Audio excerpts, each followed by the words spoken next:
Howdy, everybody, and welcome to tonight's Hump Day Hangar presentation brought to you by supercub.org, the Not So Straight and Level podcast, and all kinds of wonderful people who are our presenters this evening, who we're going to get to in just a minute. And I want to talk about some of the things that are coming up soon. So next month, Mark Baker is doing the Hump Day Hangar presentation, and he's going to talk to us about skywagons, type clubs, and all sorts of other cool things in life. So look forward to doing that. Just kind of a different kind of a take on things from Mark Baker, president of the AOPA, that Mark Baker. So if you've missed any of these Hump Day programs, that you can go to Google or somewhere. If you type in the word supercub.org space HDHP, it will take you right to the Hump Day Hangar presentation website that's got all of the past presentations in it. And whatever's coming up is in there too. If I have posted what's coming up, it's in there, which I haven't done yet for next month. So just that's the easy way to get in there and see everything that's going on for these programs. And we've got quite a catalog of over 40 programs out there right now. And there's some really great ones. And if you haven't had an opportunity to look at some of them, I think you ought to do that because you'll enjoy it. So tonight, just couple little things. So this is a panel discussion. The idea is that we're going to ask some questions, and I've got some kind of questions preloaded and kind of create a conversation between these four Idaho aviation experts. And I'm going to introduce them here in just a second. But the chat function, either on YouTube or in Zoom, you can use and to ask questions. If you have questions come up, feel free to ask during the presentation. We may or may not ask the question right at that moment, but we are paying attention.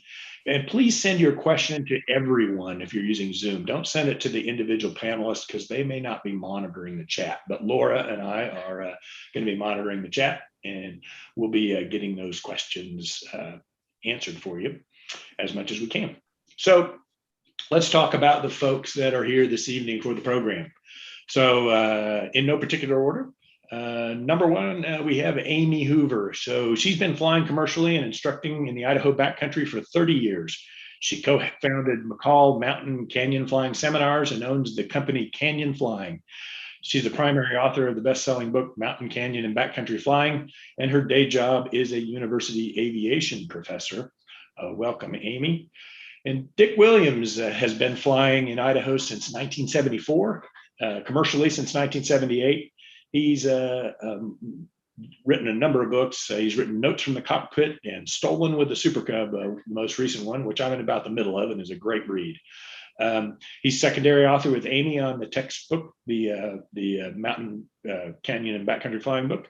And he produced the Mountain Flying with Dick Williams VHS DVD in 1994, and that was one that we used to sell here on the website for, I think, $5. It was the most incredible value. He continues to fly the backcountry with the Super Cub and does occasional mountain flying instruction. Jim Hudson has 20 years of Idaho backcountry experience and 18 years giving backcountry instruction. He's an active CFI and the membership director for the T-Craft Aero Club. He has presented the annual Backcountry Refresher Ground School for T-Craft for 18 years and given AOPA air safety seminars on backcountry flying. He has flown into and is familiar with most of the Idaho backcountry strips, the most difficult being Cabin Creek. Backcountry flying, camping, hiking, and fishing are his passions. Fred Williams, at 17, took along his pack and made his first backcountry flying trip into a high Sierra meadow at 8,600 feet with an 85 horsepower tailcraft. In college, he founded an outdoor equipment and apparel company that grew to international distribution. He's hiked and paddled in Idaho since the 80s and has been providing backcountry flight instruction there for the past 6 years. Welcome all of you to tonight's program. Thank you for taking the time to be here and sharing your wisdom with these folks. So I'm going to start out just a little bit and talk a little bit about, we talked a little bit about some things.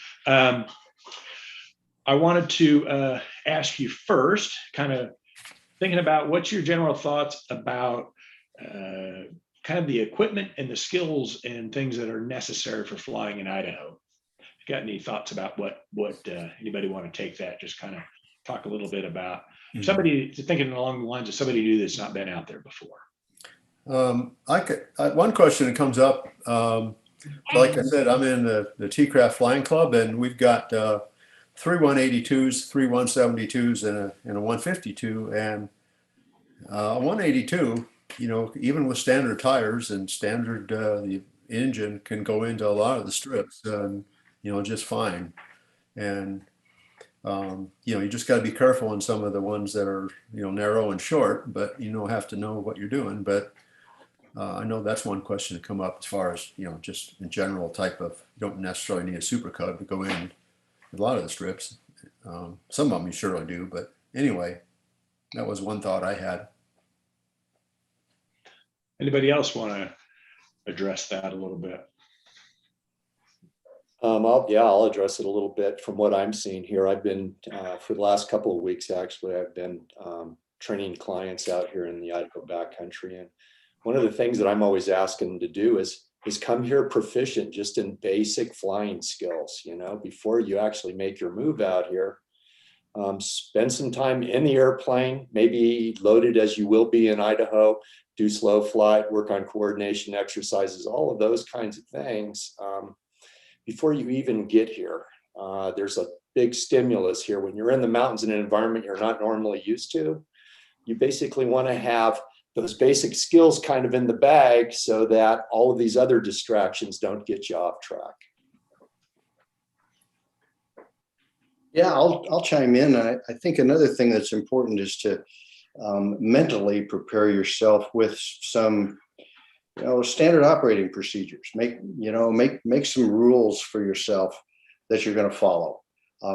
What kind of airstrips you're going to go into. What I divide them up into class 1, 2, and 3 basically, and then some subclasses, and what you think you're ready for, and stick with those goals, and what kind of weather you're going to limit yourself to on those individual airstrips. If one's a one-way airstrip, for example, what are you going to set as your limit for a tailwind? If you've got to take off and it's going to be a tailwind, what's that limit going to be? Think about some of those things before you get here, and think about what that limit's going to be for you, and keep it. Don't change it. I think also in addition to, just to add into that discussion, we've had a couple incidents already this last couple of weeks here that brings up a point we've had a discussion about, is that people tend to really focus on the landings. Can I land on that strip? Can I hit my spot? But the reality is that the high density altitudes and possibly one-way strips, it's often the takeoff and the departure that are maybe more complicated or more hazardous, because you have to clear obstacles. Maybe you have to make a turn after departure. So in addition to, practicing your spot landings, which is fun and everybody tends to kind of focus on, is like the other gentleman here were saying, load your airplane to the CG and the weight you're going to use. And then just go out and see what your climb performance is going to be at, say, 8,000 feet. Even if you're in Kansas, just go up to 8,000 feet, load your airplane up, and then just see what kind of climb performance you get. Because that's what you're going to have coming out of one of these airstrips at a high density altitude, with a reduced power and reduced performance. And that's often what gets people in trouble, is they can land somewhere, but then they can't get back out of there safely. So that's another little tidbit there that I try to emphasize as well. Yeah, Fred had made some comments in an earlier discussion too that we had about this, was maybe go to Chalice or Salmon or Cascade, and when you're fully loaded aircraft in the afternoon, and go take off and land over there and see how it works on a really big long runway where you got a lot of room before you come in there, if you're just kind of getting out there for the first time. Yeah, I guess one of my concerns is that you see people make a long trip out to Idaho, and in some cases they're actually launching off from a place like Cascade or McCall or Chalice or Salmon in the afternoon after they've already made a long flight just to get to Idaho from wherever they might be in California or whatever. And to me, there's a big opportunity to come out that day, maybe use the afternoon air, which is not actually the best air to be flying in, and try to get a feel of your airplane at the density altitude up here. Spend the night in the front country in a town like Cascade or McCall, and then early in the morning when the conditions are just right, now go ahead and launch into the backcountry. Yeah, I was going to back to Dick's levels, different levels of airstrips in our flying club, we have 3 levels, and we use the Fly Idaho book, Gail and Hanselman's book. He comes up with ratings, relative hazard ratings, and we go from like 1 to 9 is level 1. So those are strips that, for the most part, there's not too much terrain around, and you can do a go around and maybe land and take off in both directions. And then we break it down from 10 to 19, I think, is level 2.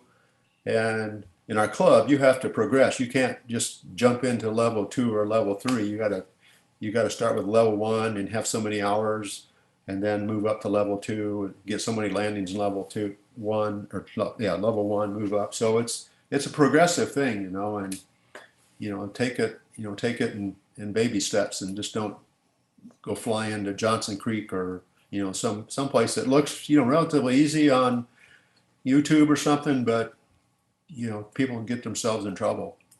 Like Fred said, going in the middle of the afternoon, filming up in McCall, and then flying in the afternoon or something. That you mentioned YouTube. That brings up an interesting thing. Amy, and with help of some other folks, put together kind of a white paper on the kind of things to think about when you're in Idaho, and a little bit of a background on the history. And a lot of people don't realize that if you're taking YouTube videos while you're in the forest or in the national forest area or whichever their wilderness areas, it's illegal for you to take those and then be monetized for them on YouTube unless you have special permission to do so. So is it the national parks? Is that where that is, Amy? It's in any designated wilderness unless you have a use permit, if it's for commercial purposes. So yeah, if you have a YouTube channel and you're being sponsored, etc. And the other thing is, in all national parks and wilderness areas, drones are illegal no matter what you do with it. Right. And the reason, I'm not going to go around and police people and report them or anything like that, but the issue there is that the U.S. Forest Service, who's the managing agency, could use that as more ammunition to try to limit our access or close airstrips, which they have been trying to do for a long time. And so we just don't want to create more issues that the Forest Service could then use against, aviation users, for example. Just don't fuel the fire, in other words. Right. You can take YouTube videos all day long, as long as you're just not getting paid. As long as you're not getting paid or compensated for what you're doing, that's fine. Right. And a lot of people don't realize you make a YouTube video and you include a song by a famous artist, they're going to make a copyright claim on it, and they're going to monetize your YouTube video, which could be construed as you monetizing your YouTube video. So you have to be a little careful about that as well too. So sometimes when you see ads at the first of YouTube videos, it's not that person monetizing it. It's actually companies that own content that are included in that YouTube video. So or they'll block it. I was taking some pictures of some bats flying around, and I had some music in the background. I don't know, somebody singing, and they blocked it because it was some rock band or something. What kind of music do you listen to when you're watching bats fly around? So. Yeah, I wanted to segue off of something that Jim brought up about Galen's book. I know Galen. Knew Galen for 35 years at least. I was his river guide before he ever wrote that book. But one thing I had a long chat with Galen about ongoing is that relative hazard index. People sort of take the number and say, oh, that's a number. If I did a 10, I can do a 9, or if I did a 15, I can do a 13. But if you read it very carefully, there's 3 components to that number. And one is what Galen considered to be the difficulty of the approaches and departures. But a third of it is based on the surface condition of the strip at the time that Galen went in there, which could have been 20 years ago. So maybe you have a strip that has a pretty difficult approach and departure, but a smooth surface at the time you went in. And it would have the same number as a strip that might be relatively easy, but with a really rough surface at the time he went in. So you have to kind of really pay attention, not to just some number, but what the components are that go into that number, and the fact that it might be old data for that matter. Yeah, that's a good point. Very good point. Yeah, the point of that is try to get the most current information you can. Idaho Aviation Association has what they call pilot reports. I have it alerts and it comes in on my email, and somebody says, hey, I flew into this airstrip and there was a hole or a rut or some brush on the side or a big rock. And so I would encourage everybody, quite honestly, if you're going to fly in the Idaho backcountry, just join the IAA. It's worth it. And then you get all these resources. There's webcams, there's alerts like that, and people chime in and say, hey, and they give pilot reports all the time. And so that gives you the most current information you can get. So not that Galen's stuff is wrong or bad, it's just that it might not be very current, and also it's relative. Yeah. That's just a few little things on that. Yeah. Let me step in there, Amy. Steve? Nope. I'm one of the district representatives for the Idaho Aviation Association, and thanks, Amy, for pumping it for me. I think it's a great organization. It's like $45 is the minimum entry for it. Once you get on the website, you can see the mission statement. I'm going to read a little bit about one of the latest mission statements on the Big Creek 4. But there are different headings on the website where you can drop down webcams. You can see what webcams, airstrips have webcams. There's a stuck and stay option where if you're weathered in at any airport in Idaho, you can get on there and find out what friendly pilots are in the area that will offer you a bedroom. As Amy was saying, you can look up runway reports, specific airstrip reports. And I'll just say, when you get to probably the most critical, you could consider there's a Big Creek 4 because there's not a lot of maintenance done on those airstrips. And it's hard to know what's really going on in there. They've changed over the years since Galen wrote that. For example, the trees that have grown up on the approach and departure end of Simon's Ranch are become a very critical safety issue there. And things have changed since Galen wrote that book, and things are changing all the time. So it's the Idaho Airstrip Network is on their website, Aviation Resources, which includes the network, a list of CFIs that are available, not necessarily backcountry CFIs. And it's not vetted, and any CFI in Idaho can put their name in there, but it's still a list you can go to. It's a membership of over about 1,000 people. There's a monthly newsletter. It's just a good organization. Go check it out. I'd encourage you to just Google the Idaho Aviation Association and you can get in there. And I'll hog up just a few more minutes. And the president of the IAA has just come out recently with a kind of a mission statement, as a statement on where the association stands as far as the Big Creek 4 is concerned. This just came out the other day. I'm just going to read it. The Idaho Aviation Association was created in 1989 to preserve and protect the rights for general aviation access within the wilderness areas. The legitimacy of general aviation access within the wilderness areas are clear. Any airstrip that was in regular use prior to the Wilderness Act of 1980 shall remain open and accessible to the public. The most significant precipice of action has always been the Big Creek 4, which includes Vines, Dewey Moore, Mile High, and Simons. It is our mission to ensure all airstrips provided for under the 1980 Act are available for use to the public now and forever.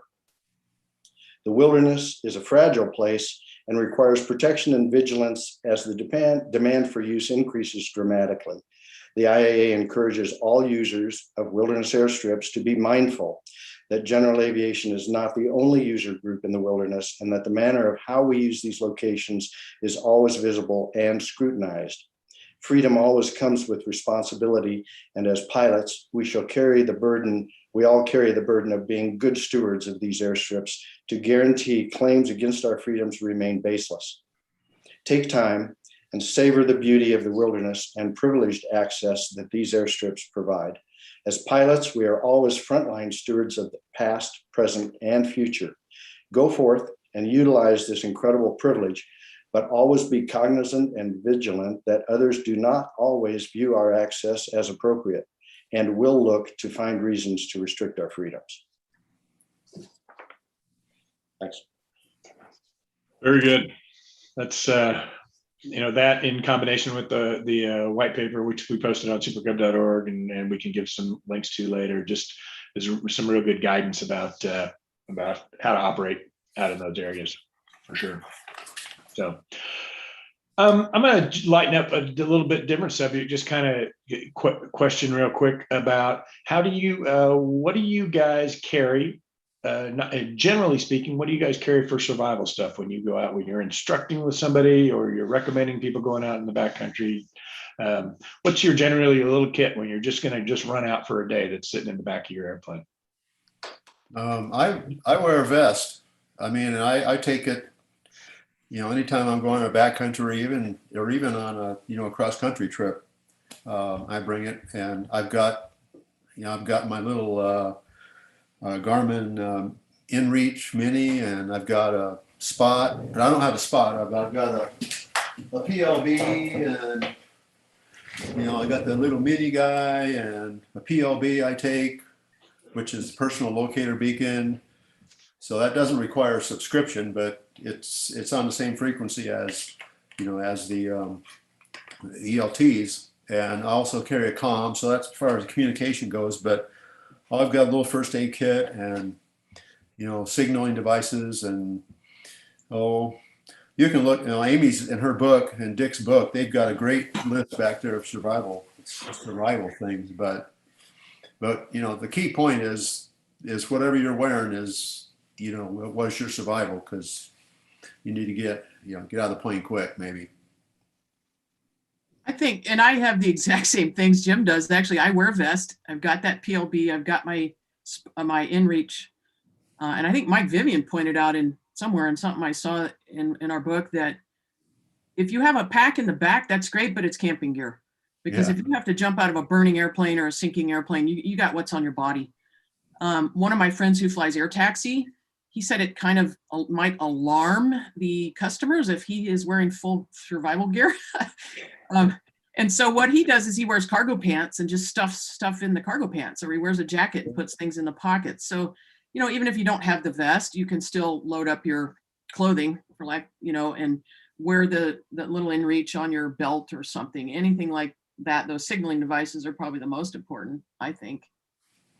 Yeah, water or a water bottle. I've got a filter bottle and collapsible thing, and I see more people wearing helmets too. I just got one. I got a Sky Cowboy helmet. Yeah, in it. Mm-hmm. I like it. It's really comfortable. mm-hmm. Really like it. Very good. Yeah, I got a vest for my birthday this year, so we're working on filling that up with all kinds of stuff, snacks, and mostly snacks I'm putting in there. So yeah, I just got a fishing vest. I went to the sports store and just got a regular fishing vest. So we've talked a little bit before we got started here. We talked a little bit about how to operate. We've got a big event coming up here in just over a week, actually, starting out at Johnson Creek, and we'll probably have a bunch of airplanes out there and a bunch of people that want to go out and explore some of these places. And we've talked a little bit about what's the best way for those folks to do that, to go out and see these things that are there once they're using Johnson Creek as a base. You mean as far as operating procedures, or we talked a little bit about group sizes and those kinds of things. There were some things came up about frequencies and what radio frequencies they were using and some things like that. Maybe you could. I think Matt Rhodes just hit it on the chat. Don't bring your ego.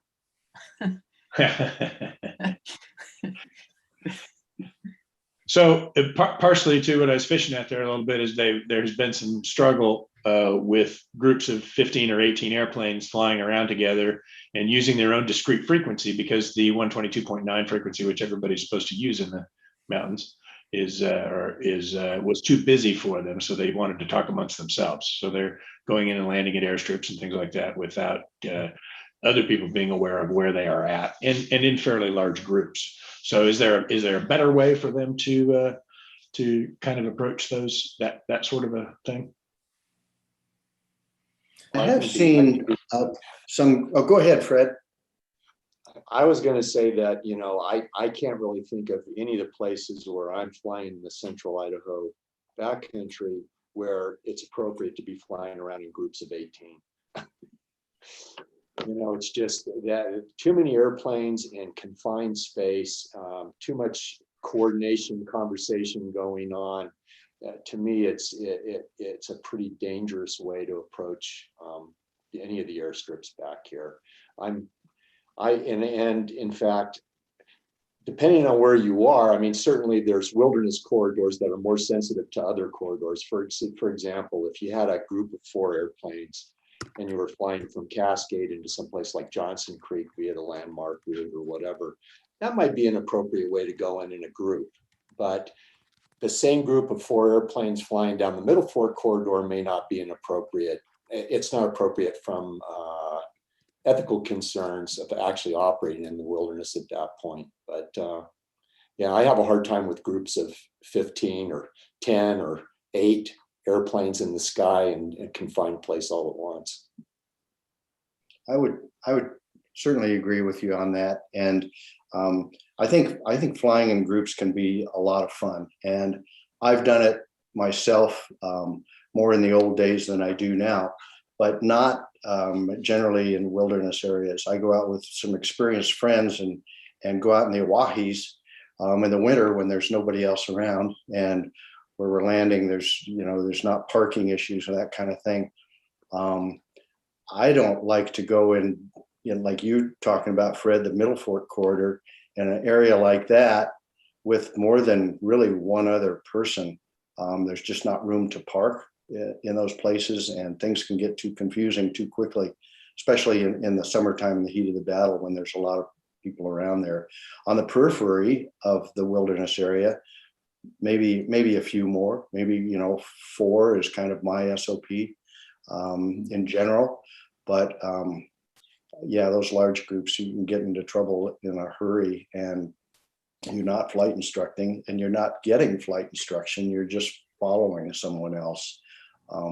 As far as a radio, Steve, what I have seen some people do successfully is kind of the leader know what he's doing and have 2 radios and be able to monitor 122.9 at the same time, and the other parts of the group would be back on the remote frequency, and he's leading that group, and that's certainly better than nobody being on 122.9. Well, and maybe better than 10 people or however many people are in his group chattering about the animal that they just saw on the side of the hill there. Yeah. Not that same frequency. So Yeah, I've heard people, like a group of 3 or group of 2 or something, there's one leader, and, he's the only one on 122.9. And a lot of times if they want to chit chat, they get on, some other frequency, one, they call it the fingers, 1, 2, 3, 4, 5. And, so if you want to just chat and talk about what happened on the weekend and stuff like that, which some people do, you do it off frequency. So then you have one person basically monitoring for traffic and that sort of thing. Oh yeah. Yeah. Problem with that, Steve, the problem with that, of course, is if you have, let's say I've seen 15 airplanes. Wow. Nose to tail going down the Middle Fork, for example. And the first person is on 122.9, but number 12 back there, it may be three bends back in the river. And so they don't know, and things change. Somebody's coming up river, somebody's taking off at an airstrip turn, and there's 15 airplanes coming at them. That person back in the gaggle may not even know about it if they're not on the frequency. So that's another issue with the very large groups. It's totally a safety issue. Yeah, there's just no way to really do that very well. And if there's a reasonable number, if there's 2 to 4 maybe, and I'm not throwing that out as any kind of rule, but generally what's done, and the question came up of would you go on 0.9 to land, or I'll announce your landing. When you're doing formation flying out in a larger airport, that one airplane, the military, the one airplane is doing the radio calling for everybody up to the landing. But then you're close enough that everybody's in sight, and it's more of a coordinated maneuver. Like Amy said, when you get that many people in that tight area, there's just no real safe way to do it. Yeah, and somebody just put on the chat, thank you, Randall, for that. Go with a couple of folks who've been into the airstrips before, follow the leader. I think that's okay if you do the briefing ahead of time, because we've had a lot of accidents In fact, Todd Simmons does a great talk about an accident where he almost died because he followed somebody into a strip that he had never been to. And they didn't brief it, and he didn't look at it ahead of time. And it was he was number 123 and crashed his airplane. So the point there is, okay, somebody knows about it. Sit down with them ahead of time. Say, hey, we're going to go out here. We're going to turn here. You want to be at this altitude. You know, if you're following someone and you've never been into a strip, quite honestly, that's kind of a hazard that you want to mitigate. One way to mitigate it is to go look for yourself, right? Go higher up altitude, take a look at it. Actually, Google Earth, I think, works pretty well. You can get in and see the terrain, but just blindly following someone in to a place you've never been, that will increase the level of risk. So, you know, if that person might say, oh, it's relatively easy, you have to know that person well enough to understand what they might consider to be easy might not be for you. That goes back to what Dick talked about with the personal SOPs, but at a minimum, you should brief it with them. Brief the strip, brief what you're going to do, brief if somebody waves off and they go on downriver, for example, on a wave off, what are you going to do if you're number 2 or 3? Or are they going to wave off and turn and come back towards you? And then you're on a collision course. So it's a lot more than just following someone in. You know, you want to make sure, like Dick pointed out in the military, that it's all briefed and planned out ahead of time, and you can think of the possibilities. So hopefully that's helpful. And the other thing is, back to my air taxi days, there were certain airstrips where the boss would say, go into this airstrip, it's 2 ways, you know, it's this, blah, blah, give you a good oral briefing on it. But there were other airstrips, and not just the Big Creek 4. You wouldn't dream of sending a pilot in there with a description or, well, I'm going in there, follow me. They're way too technical and way too demanding for that, in my opinion. They need to be individualized, specific. Even some, you know, relatively easy strips, you know, for somebody that's just getting into it, each strip, you know, has its unique place where you turn base to final, or where you might do a abort, or, you know, even like Johnson Creek and some of the relatively easy strips, if you're not well versed on, you know, there's been mid-airs there, and so it's not just the real difficult ones either. It depends on your level of skill. Hey, talk for a minute, remind us of what the best practices are when you're flying around in the mountains. You know, we fly around now out here in the flatlands with ADSB, and, you know, look out the window once in a while and read a book or whatever as we're going along. And, you know, here you've got a little more challenging environment. We've got upstream, downstream, which side of the hill should we be on, those kinds of things. If you got kind of some general refresher on that, that would be helpful too. Always be looking outside. I remember one of my first times flying down this is before GPS and all that, but I was flying down the Middle Fork and I was looking at my map, you know, and trying to figure out where I was at. And I went over this little ridge, and I was a lot lower than what I thought it was, or it was a lot higher than what I thought it was, because I had my head down, you know, looking at the map. But nowadays we've got text and, you know, GPS, so keep your head outside. You know, there are a lot of general rules, you know, to fly the right side of the canyon, et cetera, that things that some people aren't aware of that are important to keep traffic separated down there. And then there's other considerations, like you're flying in canyons and you're actually making position reports, not realizing that there may not be good line of sight to the next aircraft as far as getting that communication through to them. So sometimes you have to kind of think about where you are in the canyons when you're making those radio reports, and right around the corner, you may need to make another one as soon as you come around the corner, so the next guy in that area in the canyon can hear you. That brings up, thanks Fred for mentioning that. You know, a lot of people, they come in from out of state or out of the area and they hear people making position reports and they're like, I don't know where that is.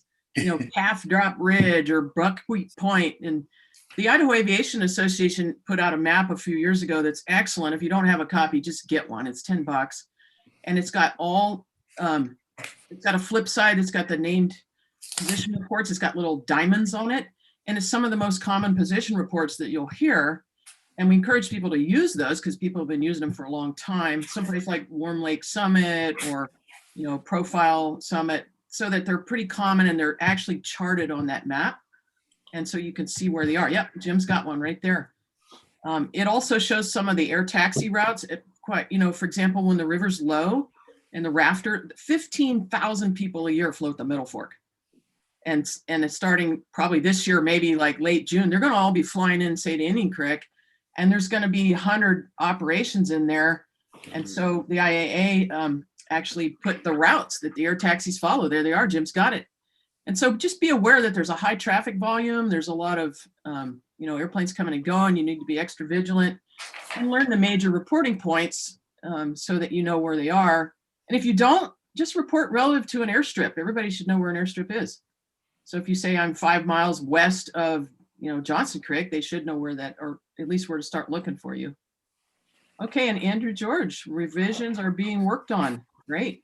Thanks, Andrew. Cool. Yeah, and the other thing nice about that is it has the whole state on one chart. It's not an official FAA chart, but right now we're in Boise and further north, you need 2 charts. But with ForeFlight and everything, it's all synchronous. But it's still a nice chart to have. Like Amy said, there's a lot of airports that are not on FAA charts or not on ForeFlight either, and they're on this chart. So that's the other helpful thing. Very good.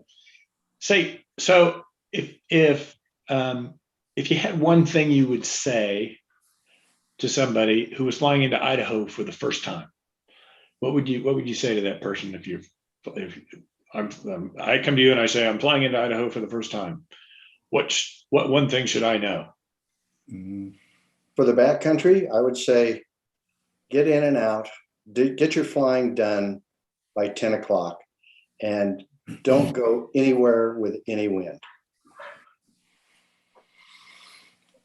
I'd say, depending on your, like if you're a first timer or something, hook up with an instructor, have somebody, take you into and try to figure out, where you want to go, what you want to do, and then get an instructor to take you in there, introduce you to the backcountry. It can be. Fred, any comments? I think that you just need to think a lot about why do you want to come to the Idaho Backcountry? Are you coming to the Idaho Backcountry because you want to enjoy the recreational opportunities that it affords you, or are you coming to the Idaho Backcountry because you want to put a notch on your belt and prove something to somebody? I mean, those are the things that I would think about in advance. There's a lot to the Idaho Backcountry also, besides what a lot of people think of as just the wilderness area. And I would do a little research and find out a lot of fun places to go that are around the periphery. I take clients all the time to places like Warren, or we'll work skills at Reed Ranch and Crassel down in the South Fork, rather than go into the high use wilderness areas where noise sensitivity and other user groups may have more of a problem with what's going on. Look at some of the places like even in the South, going into Atlanta and Graham and all of those things on the outside. And consider that when you come out here. It's not all about just going into the Middle Fork or into the Big Creek area or searching out Big Creek forest strips and trying to put that extra notch. There's just so much to enjoy all around this entire area. And I would encourage people to just do a little bit of research and see what's really there. I would add to that, one of the best resources, I think, especially if you're interested in history, is Richard Holm has 2 volumes now. Bound for the Backcountry is the first one, and it's an awesome resource because I appreciate Fred pointing that out. I mean, actually, before I started flying in the area, I've actually been a user in many areas. I was a geologist. I worked for the USGS. I was a river guide on the Middle Fork. I backpacked in the area, and so Fred's absolutely right. There are so many things to do, and Aviation are actually one of the smaller user groups. We have one of the most impact because we make a ton of noise, and and we can get there pretty easily. But the reality is there's so much to do, and a lot of these airstrips that Fred was mentioning and others, you could spend a week, say, at just at one or two places, and there's places to hike, and you can look for pictographs and go fishing and have a meal at, or see a historical village, or not village, but a gold rush town. And I recommend anyone who's interested in the area and the history to get Bound for the Backcountry. And then Bound for the Backcountry 2 has Hell's Canyon. Is it just Hell's Canyon, Dick, or did he go over to Oregon more? It's Hell's Canyon primarily. Yeah, and that's an awesome place too to fly, and then you can get over into the Oregon area. So those are some excellent resources. But I agree with Fred. It's like, why do you want to come here? It's a great resource. It's owned by the American public, even though the Forest Service might think they own it. The people own it, and it's our resource. And certainly we want to abide by, practices that can preserve it. And I think stewardship is the name that, or the word that people are throwing around nowadays, but help take care of it and enjoy it. And don't just come and say, I landed here at 12 places in one day. Woohoo. Well, do you remember where you landed? Well, no. I have people tell me that. They don't even remember where they went. They just followed somebody and took off and landed at a bunch of strips. Okay. So I just encourage people, the same thing Fred said, get out and enjoy it and enjoy that resource. Yeah. Do you guys have those bumper stickers that say Idaho sucks, tell your friends? I need one. Yeah. Well, in the Fly Idaho book too, it's a two-part book. So the one part, has information on the airstrips, topo maps and the grades. But the second book gives a history of a bunch of strips, and there's a lot of interesting history in the second part of his, 2-book set. Yeah, Galen did a lot of work on that too. That's right. Yeah. Yeah. So let's talk, while we're on this kind of subject, let's talk a little bit about some resources for folks. Maybe I know you guys don't know any flight instructors that do this kind of training, but maybe we can talk a little bit about getting training, what receiving training is like in the backcountry. What's a curriculum like if you go to Jim or to Fred or Amy or Dick, you go out for a day to fly with you guys. What kind of stuff would people do, and what can they expect on something like that? Well, one thing I do, like for our club, if somebody wants to get into the backcountry, like Fred said, we'll go out and, we'll just practice local, local to Boise, Nampa area, and go out and land on some of these short paved strips, 2,500 foot strips, narrow strips, and make sure they're proficient, in the basics, slow flight, stalls, go out and find out where the plane stalls at different weights, go out and stall it at the weight you're going to be flying at, and then get proficient on your takeoff and landings, and know what you can do, figure out what's going to take you to take off at a certain airstrip at those conditions, and then see what you can actually do.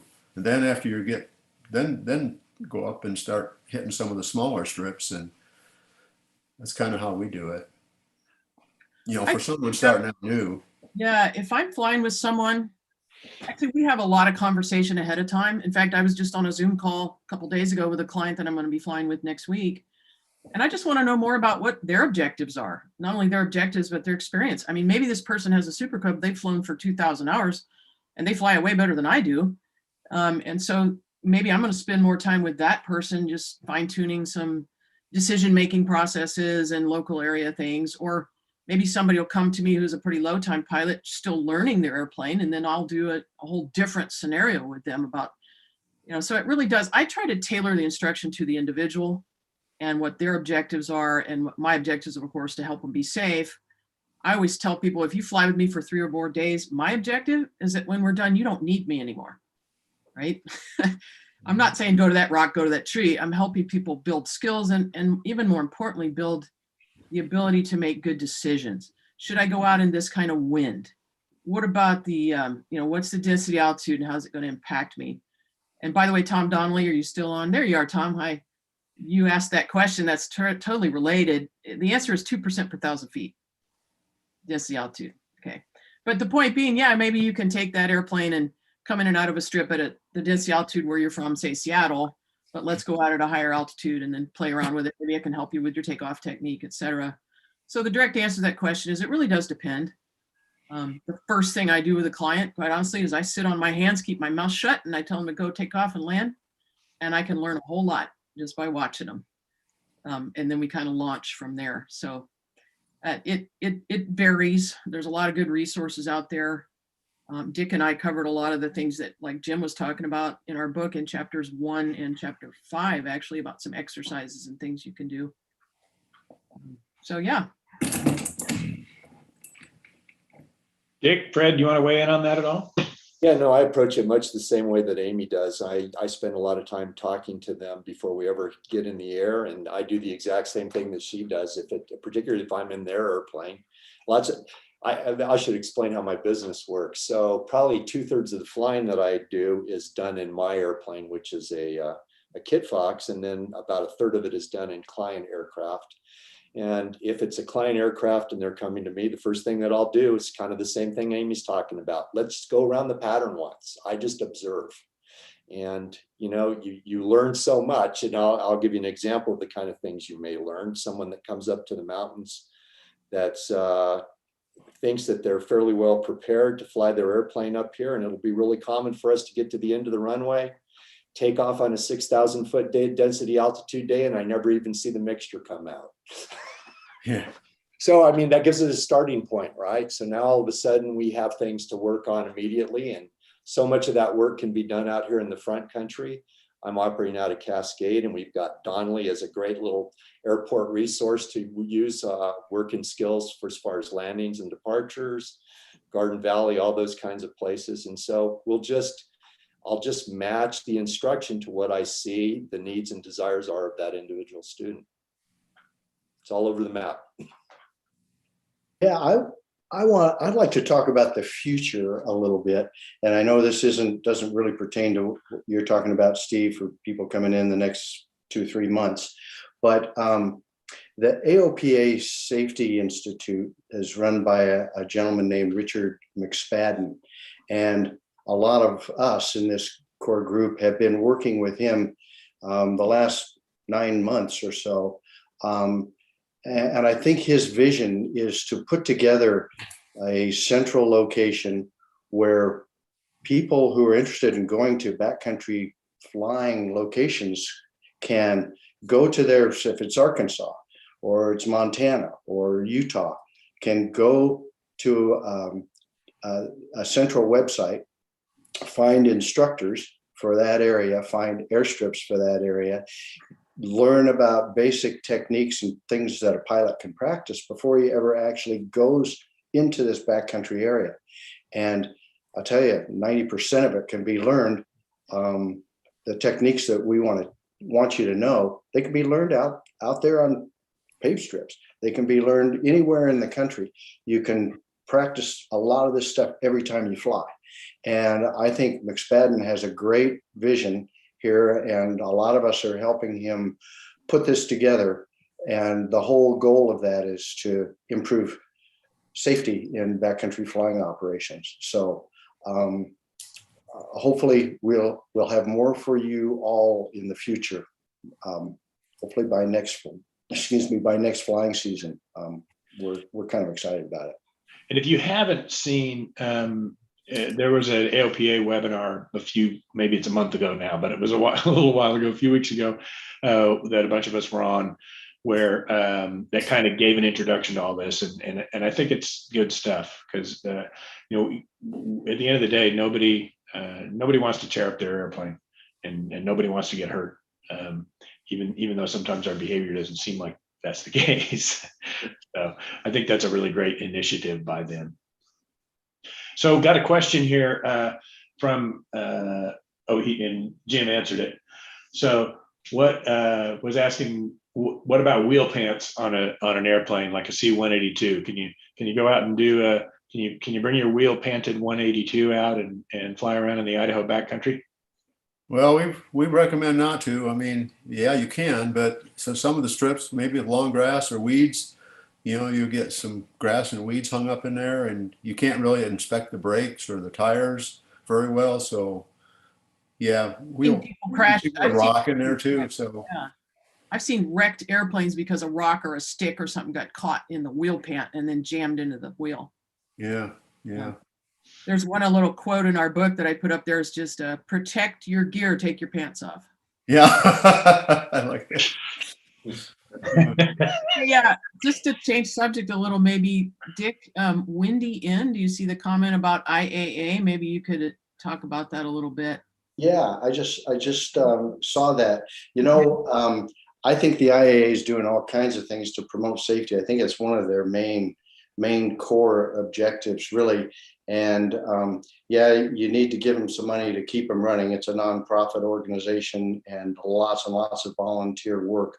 But if you had some time on your visits to the website to really look at the drop-down menus and look at some of the webcams and the networks for the airstrips and the reporting points for the reporting on airstrips and the condition of airstrips, the stuck and stay stuff where rather than push weather, we want you to go stay, with some pilots in the area.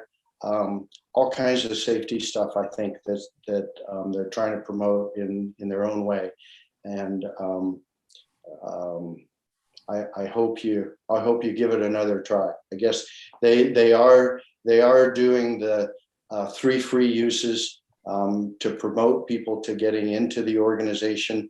I know they are in the process of redoing their entire website, so it's more user friendly, both for the administrators and for the users. So give it another try. A bunch of good folks, and they're out there to help you. Yeah, one thing, I got Verizon, and I can get internet coverage just about anywhere in the backcountry up around 9,000, 10,000 feet or so, 9,500. So if I'm on the way to someplace, I can pull up a webcam and say, oh, geez, Big Creek is fogged in. I'm going to go somewhere else, Flying B, it's open. So a lot of times you can get, even in the air, you can get some webcam coverage or weather too. So that's real helpful through IAA. So the question also came up, if you just had a wild kind of rough idea, what if somebody wanted to come out with their airplane and get some backcountry instruction, what are they going to spend on that kind of thing in their plane? Just it doesn't have to be terribly specific, but just a rough idea. Well, actually, some of us on here kind of standardized our rates a little bit so that because we all work together, we know each other, and somebody will call me. I'm like booked for the summer, and Fred is too. So maybe, if he has a hole or I don't, but we sort of standardized it.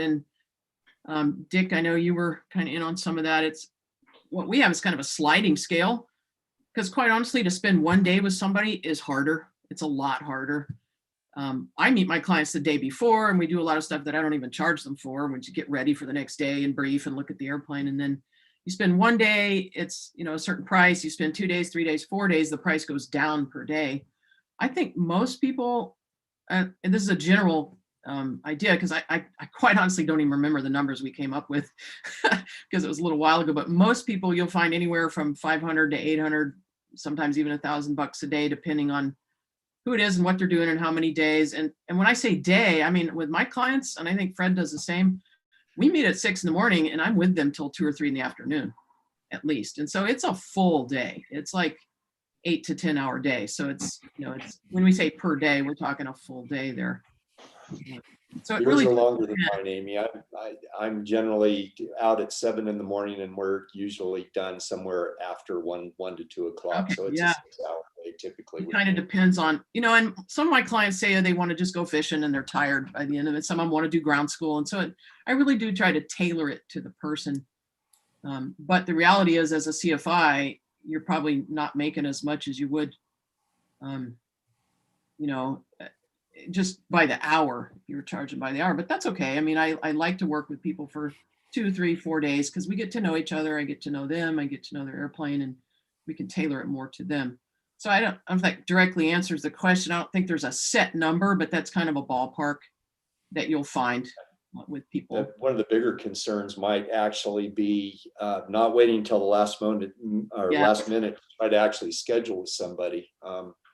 my schedule is usually full by January 1st for the coming summer. And I think Amy's is the same way. So Yeah, I if have you're people looking- get a hold of me right now and I've got a waiting list. It's like, I'm sorry, I booked 8 to 9 months out and that's just the way it is. Yeah. Except if Tom Donnelly called me, I'd fly with him tomorrow. I've flown with Tom a lot. In fact, he's got a nice little airplane there. For me, I think it depends on what the person's objectives are, what, where they want to go, and what airplane they're using, and it's kind of custom tailored. I think most of us agree that a daily charge is less pressure and more efficient than an hourly charge, because you never know what the winds and the temperatures and things are going to do to you. There's always time you can spend on the ground or different airstrips and modify things as you go, but it's a pretty fluid thing. And Dick brings up a really good point. Yeah, a lot of the experience is getting out of the airplane, especially if we're in the wilderness. We're not going to land and take off again because that's against wilderness use practices anyway. But so get out, walk around the strip, maybe you'll see other people coming in and out, and you can either see the right way or a really wrong way to do it. And then look at the wind and see what's happening and plan your departure and all of that stuff. So yeah, a daily charge, most of us went to a daily charge because it just makes more sense. A lot of what I do is local for a club or even local, for other people with their own plane out of Boise or Nampa or Caldwell. And a lot of times it'll just be, 4 or 5 hours, but there's been some times where I'll have some people out of state and stuff, and they want to go camping, and I'll go up and we'll go camp and fish and spend a couple days and have a kind of a leisurely, backcountry tour. I've only done that a few times, but so yeah, it's hard to say a given amount, but Very good. So I have one kind of last question, just along the lines of instruction again. So when somebody hears that all the backcountry instructors are booked up a year in advance, they get a little disheartened about maybe getting training. And let's talk a little bit about other resources. I mean, we've really there is a lot of video out there, and there is some outstanding YouTube videos like this one, and but there's also a lot of crap. I can't put it any other way. So how do you have recommended resources of folks that have done backcountry, like YouTube type stuff, or something that you refer people to, or that you'd recommend people look at for this kind of thing? Who they're not going to get with you this season before they fly out here. And by gosh, they're coming anyway. Hey, Steve, one of the best ones that I've used is Patrick Romano. Yeah. Learn to land short. Yeah. Full land short takeoff. He's out of Colorado, Backcountry Aviation. He's got some excellent technique videos that I actually tell my customers I couldn't do any better than that, really, without a lot of effort. So that's learntolandshort.com. Yeah, learn to land short. Excellent. He's got some great stuff. Well, like Dick said, IAA has a list of instructors, and they're not all backcountry, and there's quite a few on there. And I know several in our club that are not on there that give instruction, and then you could check with. I'm thinking some of the commercial guys. Some of the backcountry training I got very start was they were commercial operators out of Chalice, and those guys are doing it every day, and they do some instruction too, but. So you just have to kind of check around word of mouth and take, for instruction. Well, and there are some that, like a couple gentlemen that I refer people to. One lives in Weiser. He's retired, but done a lot of instruction. And I'll just call him up and say, hey, Bob, can you take this person? Or there's some people up in North Idaho. And so just because I say I'm booked, I still get messages from people. And then I try to help connect them with somebody that might still have, time or availability. So do get a hold of us. I know Fred and Dick and I and Jim all coordinate with each other, and we'll refer people back and forth. Hey, can you help this person? Can you help that person? Because we're all about safety and helping people. That's what it's about. I can't remember whether it was you, Jim, or Fred that had a slide with some resources or something on it you maybe wanted to share. Yeah, I had that. I could put it up here. Let's see.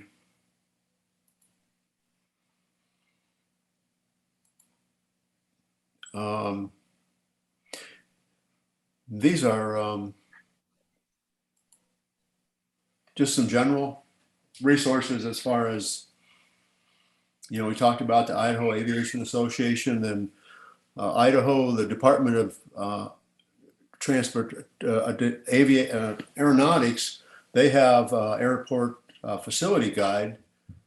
The RAF, this is just kind of information, out there. Then of course, Dick and Amy's book, the Fly Idaho book, Sparky Iverson, Lori McNichol, she runs the mountain flying training up in McCall, and she probably is booked up pretty good too.